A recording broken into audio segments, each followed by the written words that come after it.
നോമ്പ് തുറക്കുമ്പോൾ എന്ത് കഴിക്കണം, നോമ്പ് തുറക്കിയ ശേഷം എന്ത് കഴിക്കണം, അല്ലെങ്കിൽ അത്താഴം, നോമ്പിൻ്റെ അത്താഴത്തിൽ എന്ത് കഴിക്കണം, എനിക്ക് പ്രമേഹമുണ്ട് അല്ലെങ്കിൽ ഹൃദ്രോഗമുണ്ട്, നോമ്പ് നോക്കാൻ സാധിക്കുമോ, പലരും എന്നോട് ചോദിക്കുന്നതാണ്. അതുകൊണ്ടാണ് ഞാൻ ഈ ഒരു വീഡിയോ ആയിട്ടൊന്ന് വരാനുള്ള ഒരു പ്രധാനപ്പെട്ട കാരണം. വളരെ ഇമ്പോർട്ടൻ്റ് ആണ്. ഫ്രൈഡ് ആയിട്ടുള്ള ഫുഡ്സോ ഷുഗറോ സ്വീറ്റ്സോ ഒറ്റയടിക്ക് നമ്മൾ അകത്താക്കാൻ പാടില്ല.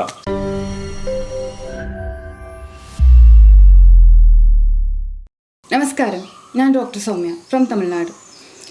ഇന്ന് നമ്മുടെ കൂടെ ഉള്ളത് ഡോക്ടർ പ്രവീൺ ജേക്കബാണ്. നമസ്കാരം ഡോക്ടർ. ഇന്ന് നമുക്ക് ചർച്ചയാക്കാൻ പോകുന്നത് നോമ്പ് തുറക്കുന്ന കാലത്ത് ഉത്തമമായിട്ടുള്ള ഒരു ആഹാരത്തെക്കുറിച്ചാണ്. നമുക്ക് ഡോക്ടറെ അടുത്ത് ചോദിക്കാം, നോമ്പ് കാലത്ത് ഉത്തമമായിട്ട് കഴിക്കുന്ന ഭക്ഷണ രീതികൾ ഏതാണ്? വളരെ നല്ലൊരു ക്വസ്റ്റ്യനാണ്. കാരണം എന്നോട് നൂറുകണക്കിന് രോഗികൾ ചോദിക്കുന്ന ഒരു ക്വസ്റ്റ്യനാണ്. നോമ്പ് തുറക്കുമ്പോൾ എന്ത് കഴിക്കണം, നോമ്പ് തുറക്കിയ ശേഷം എന്ത് കഴിക്കണം, അല്ലെങ്കിൽ അത്താഴം, നോമ്പിൻ്റെ അത്താഴത്തിൽ എന്ത് കഴിക്കണം, എനിക്ക് പ്രമേഹമുണ്ട് അല്ലെങ്കിൽ ഹൃദ്രോഗമുണ്ട്, നോമ്പ് നോക്കാൻ സാധിക്കുമോ, പലരും എന്നോട് ചോദിക്കുന്നതാണ്. അതുകൊണ്ടാണ് ഞാൻ ഈ ഒരു വീഡിയോ ആയിട്ടൊന്ന് വരാനുള്ള ഒരു പ്രധാനപ്പെട്ട കാരണം. അപ്പം വീഡിയോ കൂടെ എല്ലാവരുടെ സംശയങ്ങളും ദൂരീകരിക്കാൻ സഹായകരമാണ്. ഇപ്പോൾ ഇത് വളരെ ഇമ്പോർട്ടൻ്റ് ആണ്. ഈ നോമ്പ് തുറക്കുന്ന സമയം ഏകദേശം 14 മണിക്കൂർ നമുക്കൊരു ഗ്യാപ്പ് ഉണ്ടല്ലോ. 14 മണിക്കൂർ ശേഷമാണല്ലോ എന്ത് ചെയ്യുന്നത്, ഈ നോമ്പ് തുറക്കുന്നത്. അപ്പം 14 മണിക്കൂർ നമ്മുടെ ദഹനേന്ദ്രിയ വ്യവസ്ഥ റെസ്റ്റ് എടുത്തുകൊണ്ടിരിക്കുകയാണ്. അപ്പോൾ വളരെ ഇമ്പോർട്ടൻ്റ് ആണ്. ഫ്രൈഡ് ആയിട്ടുള്ള ഫുഡ്സോ ഷുഗറോ സ്വീറ്റ്സോ ഒറ്റയടിക്ക് നമ്മൾ അകത്താക്കാൻ പാടില്ല. അപ്പോൾ അതിനു മുമ്പ് നമ്മുടെ ദഹനേന്ദ്രിയ വ്യവസ്ഥയുടെ ഒരു സ്ട്രക്ചറും അതെങ്ങനെ ഫങ്ഷൻ ചെയ്യുന്നതിനെക്കുറിച്ച് നമുക്കറിയാവുന്നത് വളരെ ഇമ്പോർട്ടൻ്റ് ആണ്, അല്ലേ? അല്ലെങ്കിൽ നമുക്കതൊരു കാര്യമില്ല. അപ്പോൾ നമുക്കറിയാം, നമ്മുടെ ചെറുകുടലിൽ വെച്ചിട്ടാണ് ഭക്ഷണം ദഹിക്കുന്നത്. നമ്മൾ കഴിക്കുന്ന ഭക്ഷണം ഫസ്റ്റ് നമ്മുടെ ആമാശയത്തിലേക്ക് പോകുന്നു, ആമാശയത്തിൽ നിന്ന് ചെറുകുടലിലേക്ക് അത് പോകുന്നു, ചെറുകുടലിൽ വെച്ചിട്ട് അത് വിഘടിക്കുന്നു. അപ്പോൾ നമ്മളെല്ലാം ചിന്തിക്കുന്ന ഒരു കാര്യമുണ്ട്, നമ്മളെല്ലാവരുടെയും മനസ്സിലുള്ള ഒരു ചിന്ത എന്ന് പറഞ്ഞാൽ, നമ്മുടെ ചെറുകുടലിലേക്കുള്ള എൻസൈംസ്, രാസാഗ്നികൾ എന്ന് പറയും. ഈ രാസാഗ്നിയാണ് ഭക്ഷണത്തിനെ വിഘടിപ്പിക്കുന്നത് എന്നുള്ളൊരു ചിന്ത നമ്മുടെ മനസ്സിലുണ്ട്. പക്ഷേ യഥാർത്ഥത്തിൽ അതല്ല. അപ്പോൾ ഈ ഒരു ഫാക്ടർ ഞാൻ ഈ പറയുന്നത് വളരെ ഇമ്പോർട്ടൻ്റ് ആണ്. നിങ്ങൾ വളരെ ശ്രദ്ധിച്ച് കേൾക്കണം. നമ്മുടെ ചെറുകുടലിലും വൻകുടലിലുമുള്ള കോടിക്കണക്കിന് ബാക്ടീരിയകളാണ് ഈ ഭക്ഷണത്തിനെ ദഹിപ്പിക്കാൻ നമ്മളെ ഹെൽപ്പ് ചെയ്യുന്നത്. ഇപ്പോൾ എക്സാമ്പിൾ പറയാം, നമ്മൾ മരിച്ചു കഴിയുമ്പോൾ നമ്മുടെ ഡെഡ് ബോഡി മണ്ണിലോട്ട് ചേർക്കുന്നത് ബാക്ടീരിയയാണ്. ഈ ഗാർബേജുകൾ മൊത്തം മണ്ണിലോട്ട് ചേർക്കുന്നത് ബാക്ടീരിയകളാണ്. പാലിനെ തൈരാക്കുന്നത് ബാക്ടീരിയയാണ്. അന്തരീക്ഷത്തിലെ ഓക്സിജൻ ഉണ്ടാക്കിയതും ബാക്ടീരിയകളാണ്. അപ്പം നമ്മുടെ കണ്ണും കൊണ്ട് കാണാത്ത ഈ ബാക്ടീരിയകളാണ് നമ്മുടെ പ്രപഞ്ചത്തിനെ നിയന്ത്രിക്കുന്നതും അതുപോലെ നമ്മുടെ ദഹനേന്ദ്രിയ വ്യവസ്ഥയെ കംപ്ലീറ്റായിട്ട് നമ്മുടെ ചെറുകുടലിനെയും വൻകുടലിനെയും ഭക്ഷണത്തിനെ വിഘടിപ്പിച്ച് ആഗിരണം ചെയ്യിപ്പിക്കാൻ വളരെയധികം സഹായിക്കുന്നത് നമ്മുടെ ചെറുകുടലിനെയും വൻകുടലിനെയും ബാക്ടീരിയയാണ്. അപ്പോൾ ഒരു കാര്യം ഓർക്കുക, മനുഷ്യൻ്റെ ശരീരം ഉണ്ടാക്കിയേക്കുന്നത് 40 ട്രില്യൺ ബാക്ടീരിയൽ കോശങ്ങൾ വെച്ചും 30 ട്രില്യൺ മനുഷ്യൻ്റെ കോശങ്ങൾ. അതായത് മനുഷ്യൻ്റെ കോശങ്ങൾ, എൻ്റെ അപ്പൻ്റെ അമ്മയിൽ നിന്ന് എനിക്ക് കിട്ടിയ കോശങ്ങൾ വെറും 30 ട്രില്യണും ബാക്ടീരിയകളുടെ കോശങ്ങൾ എത്രയുണ്ട്? 40 ട്രില്യനുമുണ്ട്. അപ്പോൾ ഈ 40 ട്രില്യണിലെ 35 ട്രില്യൺ ബാക്ടീരിയകളും ഉള്ളത് നമ്മുടെ ചെറുകുടലിലും വൻകുടലിലുമാണ്. വളരെ ഇമ്പോർട്ടൻ്റ് ആണ്. നമ്മുടെ 40% അതപ്പം നമുക്ക് പറയാം, നമ്മുടെ ശരീരം പകുതി മനുഷ്യനേ ഉള്ളൂ, പകുതി ബാക്ടീരിയയാണ്. അപ്പോൾ ഈ പകുതി ബാക്ടീരിയകൾ എവിടെയാണുള്ളത്? ഈ കോടിക്കണക്കിന് ബാക്ടീരിയകൾ നമ്മുടെ ചെറുകുടലിലാണ്.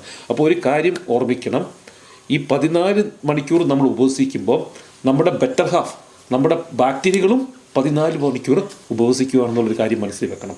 അപ്പോൾ ഒരു കാര്യം, ഈ ബാക്ടീരിയകൾ നമ്മുടെ ബെറ്റർ ഹാഫ് ആണ്. ബാക്ടീരിയകളെ പ്രകോപിപ്പിക്കുന്ന ഒരു ഭക്ഷണവും നമ്മൾ ഉൾപ്പെടുത്താൻ പറ്റില്ല. പ്രത്യേകിച്ച് 14 മണിക്കൂർ ഉപവാസത്തിന് ശേഷം വളരെ ഇമ്പോർട്ടൻ്റ് ആണ്. അപ്പം ബാക്ടീരിയകൾ കൂടെ പ്രീതിപ്പെടുത്തുന്ന ഒരു ഭക്ഷണമാണ് ഇവിടെ ഏറ്റവും ഇമ്പോർട്ടൻ്റ്. നമ്മുടെ ഡോക്ടർ പ്രവീൺ ജേക്കബ് പറഞ്ഞതുപോലെ നമ്മുടെ ബാക്ടീരിയകളുടെ ആരോഗ്യവും കൂടി കണക്കിലെടുത്ത് വേണം ആഹാര രീതി തിരഞ്ഞെടുക്കുക. ഇതൊരു പുതിയ അറിവാണ്. അതുകൊണ്ട് ഇതിനെക്കുറിച്ച് കൂടുതലായി അറിയാൻ ആഗ്രഹിക്കുന്നു. ഒന്ന് വിശദമായി പറയുമോ സർ? വളരെ നല്ല ക്വസ്റ്റ്യനാണ്. നമുക്ക് ബാക്ടീരിയ എന്നൊരു കൺസെപ്റ്റ് പലർക്കും ആദ്യമായിട്ട് കേൾക്കുന്നതാണ്. ഇന്ന് ലോകത്തിനെ മാറ്റിമറിക്കുന്ന ഒരു വിപ്ലവമാണ് ഗട്ട് ബാക്ടീരിയ എന്ന് പറയുന്നത്. ഗട്ട് എന്ന് പറഞ്ഞാൽ നമ്മുടെ ദഹനേന്ദ്രിയ വ്യവസ്ഥ, ചെറുകുടലും വൻകുടലും ഉൾപ്പെടുന്ന ഈ ദഹനേന്ദ്രിയ വ്യവസ്ഥയ്ക്ക് പറയുന്ന പേരാണ് ഗട്ട്. അപ്പോൾ ഈ ഗട്ടിലെ ബാക്ടീരിയകളാണ് നമ്മുടെ ആരോഗ്യത്തിനെ സംരക്ഷിക്കുന്നത്. ഞാൻ പറഞ്ഞില്ല, നമ്മുടെ പ്രപഞ്ചത്തിനെ നിയന്ത്രിക്കുന്നത് ബാക്ടീരിയകളാണ്. അതേപോലെ നമ്മുടെ ആരോഗ്യത്തിനെ നിയന്ത്രിക്കുന്നത് ബാക്ടീരിയകളാണ്. പ്രത്യേകിച്ച് ഭക്ഷണത്തിനെ വിഘടിപ്പിക്കാൻ ഹെൽപ്പ് ചെയ്യുന്നത് നമ്മുടെ ചെറുകുടലിലും വൻകുടലിലുമുള്ള ഈ കോടിക്കണക്കിന് ബാക്ടീരിയകളാണ്. ഞാൻ ആദ്യം സൂചിപ്പിച്ചതുപോലെ 50% ഉള്ളൂ മനുഷ്യൻ്റെ കോശങ്ങൾ, 50% ബാക്ടീരിയയുടെ കോശങ്ങളാണ്. അപ്പോൾ ഈ ബാക്ടീരിയകൾക്ക് ഭക്ഷണം വേണം. അപ്പോൾ 14 മണിക്കൂർ ഉപവസിക്കുമ്പോൾ ഈ ബാക്ടീരിയകൾ പട്ടിണിയാണ് അല്ലേ. അപ്പം ബാക്ടീരിയകളും നമ്മുടെ ഭക്ഷണത്തിന് വേണ്ടി വെയിറ്റ് ചെയ്തിരിക്കുകയാണ്. നോമ്പ് തുറക്കാൻ വേണ്ടി ബാക്ടീരിയകളും വെയിറ്റ് ചെയ്തിരിക്കുകയാണ്. അപ്പോൾ ഈ ബാക്ടീരിയകൾക്കുള്ള ഈ ഭക്ഷണം കൂടെ ഉൾപ്പെടുത്തണം. അപ്പോൾ എന്താണ് ബാക്ടീരിയകളെ പ്രീതിപ്പെടുന്ന ഒരു ഭക്ഷണം എന്നാണ് ഞാനിവിടെ ചർച്ച ചെയ്യാൻ ആഗ്രഹിക്കുന്നത്. നമ്മൾ കഴിക്കുന്ന ചിക്കൻ ഫ്രൈയോ അല്ലെങ്കിൽ ബിരിയാണിയോ നെയ്ച്ചോറോ ഈ പ്രത്യേകിച്ച് പച്ചക്കറികളൊന്നും ഈ ബാക്ടീരിയകൾക്ക് ഉപയോഗിക്കാൻ പറ്റത്തില്ല. ബാക്ടീരിയകൾക്കൊരു പ്രത്യേക തരത്തിലുള്ളൊരു ഭക്ഷണം ആവശ്യമുണ്ട്. അതിന് പറയുന്ന പേരാണ് നാരുകൾ എന്ന് പറയും, ഫൈബർ. അപ്പോൾ ഫൈബറാണ് ബാക്ടീരിയകളുടെ ഭക്ഷണം. അപ്പോൾ അതായത് 40 ട്രില്യൺ കോശങ്ങളാണ് ബാക്ടീരിയ കോശങ്ങൾ. മനുഷ്യൻ്റെ കോശങ്ങൾ എത്രയേ ഉള്ളൂ? 35 ട്രില്യൺ കോശങ്ങളാണ്. അപ്പോൾ എൻ്റെ ഈ 35 ട്രില്യൺ കോശങ്ങൾക്കാണ് നമ്മൾ ചോറും ചപ്പാത്തിയും ബിരിയാണിയും കഴിച്ച് കയറ്റുന്നത്. അപ്പോൾ ഈ 40 ട്രില്യൺ ബാക്ടീരിയകളുടെ ഏക ഭക്ഷണം ഏതാണ്? നാരുകളാണ്. പ്രത്യേകിച്ച് സൊല്യൂബിൾ ഫൈബർ. 2 തരത്തിലുള്ള നാരുണ്ട്. തവിടടങ്ങിയ ഭക്ഷണം നമ്മൾ പറയുന്നുണ്ട്, അത് നാരാണ്. തവിടടങ്ങിയ ഭക്ഷണം നമ്മൾ പറയുന്നുണ്ട്, അത് നാരാണ്. പക്ഷേ ഈ തവിടടങ്ങിയ ഭക്ഷണത്തിലെ നാര് ബാക്ടീരിയകൾക്ക് ഉപയോഗിക്കാൻ പറ്റത്തില്ല. അത് ഇൻസൊല്യൂബിൾ ഫൈബറാണ്. 2 തരത്തിലുള്ള ഫൈബറുണ്ട്, ഇൻസൊല്യൂബിൾ ഫൈബറും സൊല്യൂബിൾ ഫൈബറും. ഇൻസൊല്യൂബിൾ ഫൈബർ ഒരു പ്ലാസ്റ്റിക് പീസ് പോലെയാണ്. ബാക്ടീരിയക്ക് അതിനെ യൂസ് ചെയ്യാനും ഭക്ഷിക്കാനും സാധിക്കത്തില്ല. അപ്പോൾ നമ്മുടെ ഗോതമ്പിലും അല്ലെങ്കിൽ മില്ലറ്റ്സിലും ചോറിലും ചുമന്ന അരിയിലും കുത്തിരിയിലൊക്കെയുള്ള നാരുകൾ ബാക്ടീരിയകൾക്ക് ഭക്ഷിക്കാൻ സാധിക്കത്തില്ല. പക്ഷേ സൊല്യൂബിൾ ഫൈബർ, അതായത് പ്രത്യേകിച്ച് വഴുവഴുപ്പുള്ള ഈ ഭക്ഷണങ്ങളിൽ കണ്ടെത്തുന്ന ഒരു ഫൈബറുണ്ട്. വെണ്ടയ്ക്ക് ഒരു വഴുവഴുപ്പുണ്ട്, പാഷൻ ഫ്രൂട്ടിനുള്ളിൽ ഒരു വഴുവഴുപ്പ് വരുന്നുണ്ടല്ലോ. അതുപോലെ തന്നെ നമ്മുടെ ഡ്രാഗൺ ഫ്രൂട്ട്, ലിച്ചി, റംബുട്ടാൻ, ഇതിലൊക്കെയുള്ള ആ ഫൈബറാണ് സൊല്യൂബിൾ ഫൈബർ എന്ന് പറയുന്നത്. അപ്പോൾ സൊല്യൂബിൾ ഫൈബർ ഏറ്റവും കൂടുതൽ കണ്ടെത്തിയ വേറൊരു വളരെ ചീപ്പായിട്ടുള്ളൊരു ഭക്ഷണമുണ്ട്, അതാണ് കസ്കസ്. സബ്ജ സീഡ്സ് എന്ന് ഞങ്ങൾ പറയും. വെള്ളത്തിലിട്ടാൽ അത് ഒരു വഴുവഴുപ്പോടെ അത് വികസിച്ച് വരും. ഇതാണ് ബാക്ടീരിയകളുടെ ഏറ്റവും പെട്ടെന്ന് ബാക്ടീരിയകളെ മൾട്ടിപ്ലൈ ചെയ്യാൻ സാധിക്കും. അപ്പോൾ ഓർക്കുക, 14 മണിക്കൂർ ബാക്ടീരിയകളും സ്റ്റാർവിംഗ് ആണ്. അപ്പോൾ ഈ ബാക്ടീരിയകൾ ഉണ്ടെങ്കിൽ മാത്രമേ ഭക്ഷണത്തിനെ ദഹിപ്പിക്കാൻ സാധിക്കത്തുള്ളൂ. അപ്പം വളരെ ഇമ്പോർട്ടൻ്റ് ആണ്. നോയമ്പ് തുറക്കുന്ന ഒരു ഭക്ഷണത്തിൽ ഏറ്റവും ഇമ്പോർട്ടൻ്റ്, നമുക്ക് സന്തോഷം തരുന്നതിനേക്കാളും ബാക്ടീരിയകൾക്ക് സന്തോഷം തരുന്ന ഒരു ഭക്ഷണമാണ് നമ്മൾ ഉൾപ്പെടുത്തുന്നത്.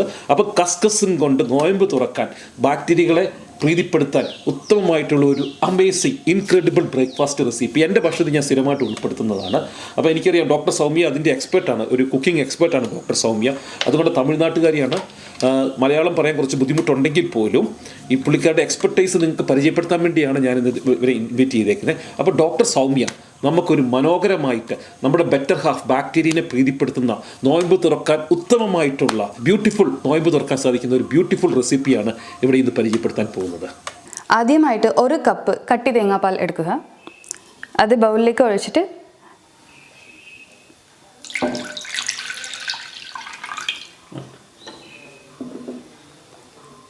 അതിനോടൊപ്പം 1 ടീസ്പൂൺ കസ്കസ് ഇടുക.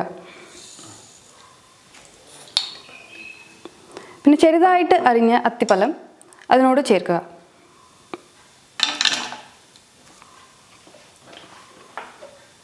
തേങ്ങാപ്പാലും അത്തിപ്പഴമും കസ്കസും കൂടി മിക്സ് ചെയ്തിട്ട് അരമണിക്കൂർ വെക്കുക. അരമണിക്കൂർ മിക്സ് ചെയ്ത ഇതിലേക്ക് എന്തെല്ലാം ചേർക്കാം എന്ന് നോക്കാം.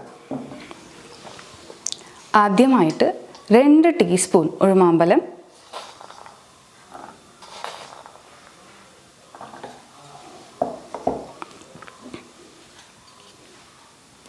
2 ടീസ്പൂൺ ആപ്പിൾ,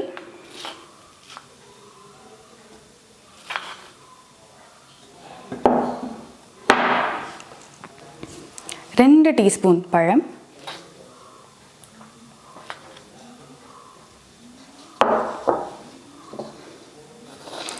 1 ടീസ്പൂൺ കാഷ്യൂ. ഇതെല്ലാം കൂടി ചേർത്ത് നന്നായിട്ട് മിക്സ് ചെയ്തെടുത്താൽ ബേസിൽ ബ്രേക്ക്ഫാസ്റ്റ് ബൗൾ റെഡി. അപ്പോൾ ഡോക്ടർ സൗമ്യ ഡെമോൺസ്ട്രേറ്റ് ചെയ്ത ആ ബ്യൂട്ടിഫുൾ റെസിപ്പീസ് നമ്മൾ കണ്ടു.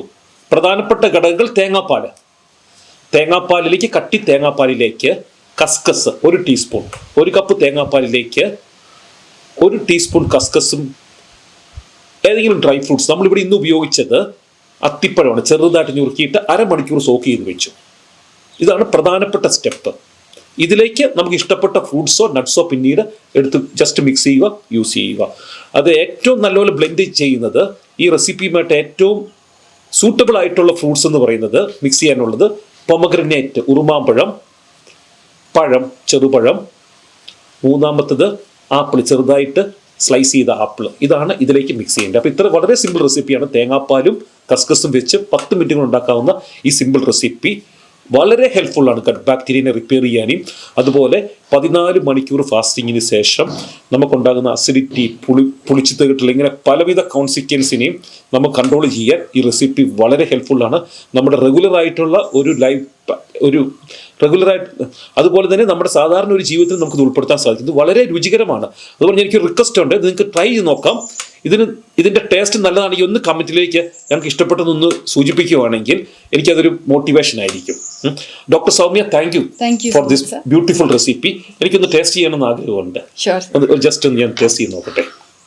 Thank you.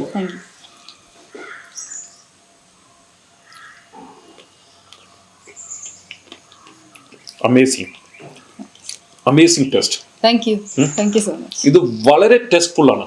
നമ്മുടെ പുട്ടും പഴത്തിനേക്കാളും അല്ലെങ്കിൽ നമ്മൾ വീട്ടിലുണ്ടാക്കുന്ന സാധാരണ ഒരു ബ്രേക്ക്ഫാസ്റ്റിനേക്കാളും വളരെ രുചികരമാണ്. ഇത് വളരെ ഹെൽപ്ഫുള്ളാണ്.